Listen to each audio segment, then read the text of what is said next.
Hey there, team. This is Mrs. Velasquez, and I'm here today with our next flip lecture. And today we're going to talk about revolutions in Russia, looking at specifically the background and our underlying causes. Land and bread.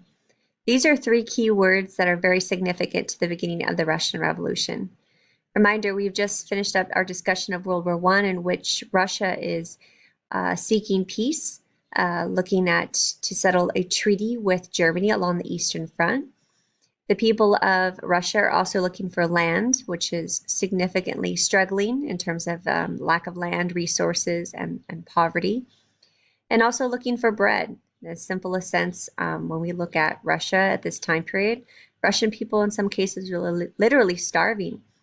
And so when we look at these conditions in terms of conflict, hardship, struggling, inequality, leadership that's not addressing what the people are searching for, we kind of begin to understand why the people of Russia are looking for change in the early 1900s. So when we begin talking about Russia, we have to look, of course, a Russian Revolution, we have to look at what Russia was like previously. And on the screen right now, you can see a tree history of what are known as the Russian Czars. Now, when you hear about or read about the Czars, we're talking about, Czar is just a word for emperor, or we're talking about an absolute monarch, autocratic rule, meaning one person, one single leader has total and absolute authority over Russia. And when we look at the sort of family tree in this case, so you can see really our discussion of Russia kind of starts right around here in this time period. One of the czars that we highlight when we look at the Russian Revolution is Alexander III. He was truly a man that was not listening to his people and in doing horrible things in which we could argue will lead to discontent and irritation and frustration and resentment against the czars. For example, he put in strict censorship. Censorship, remember, means to limit. Censorship codes on published materials, written documents, private letters. He had a secret police carefully watched secondary schools and universities. Even teachers had to send detailed reports on every student. See, could be worse. That could be sending reports to the government on you. So none of the conflicts, or conversations we've had about, freedom of speech and liberty, none of that existed in Russia during the time period of the czars. Alexander III also oppressed other national groups. He made, for example, Russia the official language of the empire. He didn't allow any minority languages such as the Polish. Alexander also targeted the Jews of persecution. So when we obviously continue our discussion looking at future, again, when we get to World War II and the Holocaust, we know the Jews, for example, even in World War I, post-World War I, a lot of Germans will put the blame on Jews. So here we even go farther back in history where we see that Jews were the target of persecution. Programs, organized violence broke out in many parts of Russia. So if we're focusing right here on Alexander III, just from what I told you alone, that period of Russia, you can understand why the Tsar is not the most favorable for the Russian people.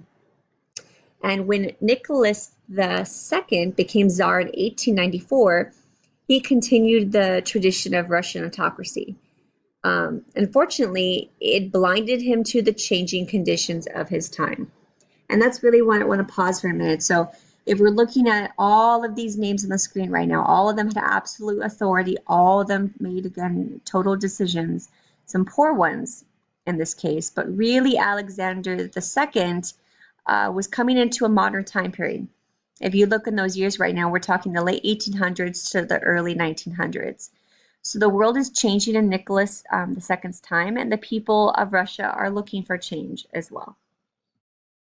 We talked about the Industrial Revolution earlier in the year, and rapid industrialization is one of the things that changed in the face of the Russian economy. The number of factories more than doubled between 1863 and 1900, but even with that number doubling, still Russia lagged behind other industrial nations of Western Europe. Remember, we talked about the fact, like, for example, the Industrial Revolution began in England, right? It had stability, it had natural resources, it had a large population, stable government, spread throughout Western Europe into countries like France and Germany. But unfortunately, again, Russia was still behind that sort of diffusion of industrialization. And by the 1890s, Nicholas II, most capable minister, launched a program to try to move the country forward. But to pay for the buildup of Russian industries, the government was looking for foreign countries or investors, and they were raising taxes. So remember, taxes are the way that governments try to fund and actually raise money for different investment or different projects. So these steps kind of helped the industry grow, particularly steel.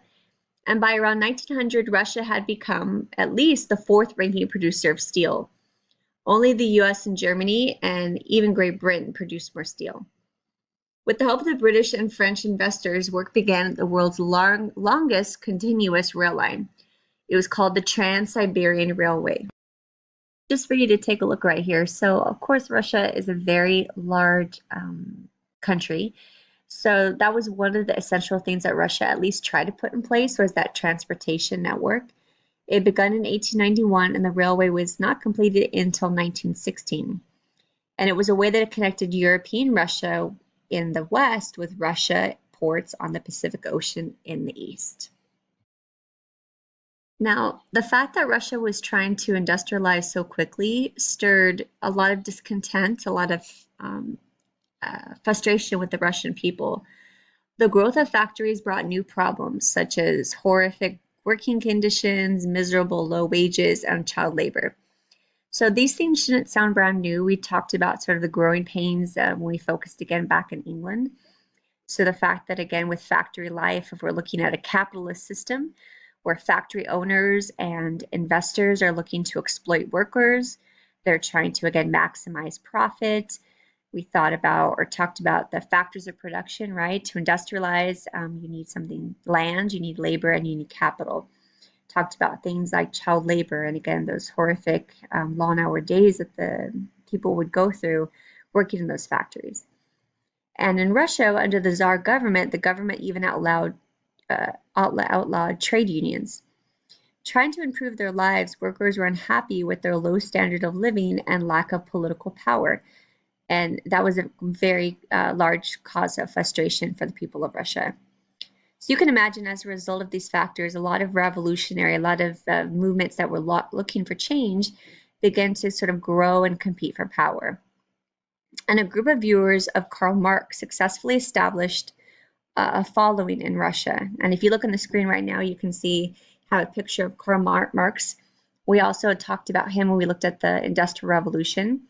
Remember, according to Karl Marx, we're eventually going to get a system of capitalists where we're going to have a revolution in which those workers that are at the bottom, okay, they're being exploited and taken advantage of, eventually they're going to sort of overthrow, and we're going to have a system where we're going to have what he calls communism. So in this case, the workers at the bottom, they would form what he called the dictatorship of the proletariat. And when we use the word proletariat, he's basically talking about the people that are working would actually rule the world. So by 1903, Russian Marxists split into two groups, kind of two different view perspectives. The more moderate Mensheviks wanted a broad base of popular support for the revolution, and the more radical Bolsheviks supported a small number of committed revolutionaries who would sacrifice everything for change. So a major leader of the Bolsheviks was Vladimir Lenin. Now, Lenin, had a very engaging personality, and he was an excellent organizer. So, a quote on the screen, it says, Lenin, "There is no other man who is absorbed by the revolution 24 hours a day, who has no other thought but the thought of revolution, and who even when sleeps, dreams of nothing but revolution." He was also, again, a lot of people would refer to him as ruthless. And these traits would ultimately help him gain command of those radical Bolsheviks. In the 1900s, Lenin fled to Western Europe to avoid arrest by the Tsarist regime. So you can imagine if Lenin is so passionate about revolution and by change and to overthrow and kind of create this sort of dictatorship of the working class, the proletariat, That doesn't exactly sound very encouraging for the Tsar, for the emperor at the time. So Lenin actually had to leave Russia in fear that he would be sort of viewed as a traitor and possibly executed or thrown into jail. Now, besides the fact, so just to recap here, besides the fact that we see a Tsar or emperor that's taking total absolute authority for centuries, and when Tsar Nicholas steps up, he sort of follows the same model. We also know that Russia is behind in industrialization. We also know that there's a cry for revolution. There's inspiration from Karl Marx and radical Bolsheviks led by Vladimir Lenin. You also have to look at crises that are happening not just at home, but also abroad. So, for example, on the screen right now, in the late 1800s, Russia and Japan competed for control in Korea and Manchuria. Again, let's flash back a little bit. When we talked about Japan, we talked about the Japanese had, in the 1800s, become themselves an imperial power. And reminder, imperialism, again, is that strong industrialized country that was looking to take over lands across the world, looking for, again, political advancement, economic resources, and cultural dominance. So Japan was doing just that. It had sort of borrowed Western ideas of industrial power, modernized the government, modernized the military in this case. And when they were sort of competing with Russia, the two nations signed a series of agreements over the territories, but Russia broke them. So not the best decision for Russia in that case. And in retaliation, to pay back, Japan retaliated by attacking the Russians at the Port Arthur in Manchuria in February 1904. Now, news of repeated Russian losses sparked unrest at home and led to revolt in the midst of the war. So you can imagine, again, the people of Russia are upset that the Tsarist government would break the agreement, cause conflict, and they're probably also more upset at the fact that the Japanese defeat them so severely. It was quite an embarrassment, and it's something the Russian people weren't quite expecting. So another reason why we see the Russian people are looking for change. Now on the screen right now, we're also looking at just some notes to kind of double check, to write down. In this case, a crisis home and abroad. So, and one of the other things I want to highlight is another reason why the people of Russia are looking for change is a period or an event known in Russian Revolution history as Bloody Sunday. So the revolution of 1905, on January 22nd, 1905, about 200,000 workers and their families approached the Tsar's Winter Palace in St. Petersburg. They carried a petition asking for things like better working conditions, right? Because the industrial factories were taking a dramatic toll for the people of Russia. They were looking also for more personal freedom. As a reminder, under the Tsar government, right, there's no freedom of speech, there's censorship, they don't get a voice in their government. And speaking of voice, they were also looking for elected national legislature. So a legislator is a group of individuals, usually representative body, that gets to represent the people, right? So they're looking for something along the lines maybe of a constitutional system, constitutional monarchy, where representatives could work with the leader, but not, again, what we have in Russia currently, which was an absolute monarchy or an absolute system, where the Tsar was taking complete and total control of the government. So Nicholas II generals actually ordered soldiers to fire on the crowd, and more than 1,000 were wounded, and actually several hundred were killed. The Russians quickly named the event Bloody Sunday. So from their perspective, again, the people of Russia are trying to, go and petition to try to make Russia better, to try to get more of a voice in their government. More specifically on the screen right now, the Duma, which is that legislative body in Russia. And what they see is that their leader is literally turning their back on them, and also again to the point where he's attacking him. So Bloody Sunday actually provoked a wave of strikes and violence that spread across the country. And in October 1905, Nicholas reluctantly promised more personal freedom. He approved the creation of the Duma, Russia's first parliament, and the first Duma met in 1906. Its leaders wanted Russia to become the first constitutional monarchy similar to